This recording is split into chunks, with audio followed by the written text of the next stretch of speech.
He wanted only for his life to be good and full of things that brought happiness. He did not understand that true happiness resided in his own soul when the coverings fall away, and that what was termed his life was as false as a shadow that dies at the arising of light.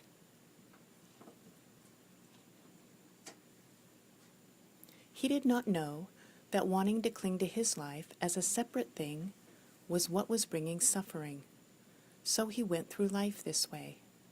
But when the Guru came, he found that he had misunderstood so much, as that which he thought was real and true before was challenged to the core, and began to fall away like meat from the bone.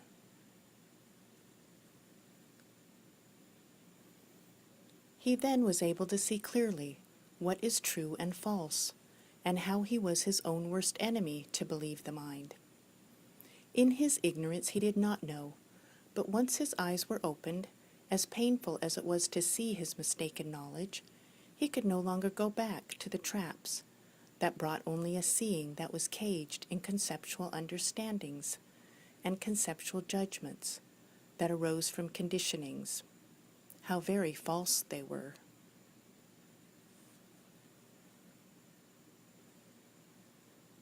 He then moved forward into the heat of Kali's fire, sometimes not even aware that this flame was consuming the underpinnings of his world that was held up by false beams of thought and conditionings.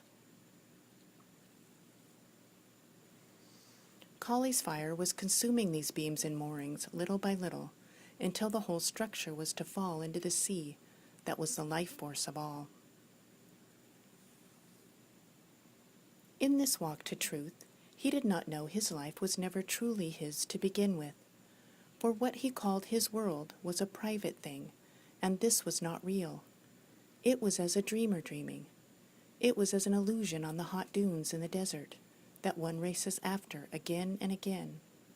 He was not aware of any of this until the Guru appeared and set his little private reality to flame. Had he not stepped into the flames, where would he be now?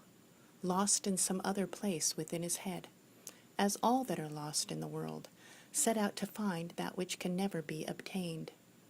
And through his deep desire to be free and out of suffering, he came upon this path, though he knew not what he was asking for and what that meant, because before, the righteous path was merely a concept in mind, and now to live it and embody this truth, how completely different than a philosophy about it, how completely more real this was. Onward he went, his private reality fading fast as mist on the ocean.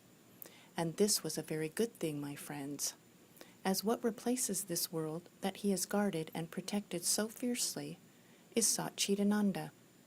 What amazing grace, and what good fortune that has come to his heart.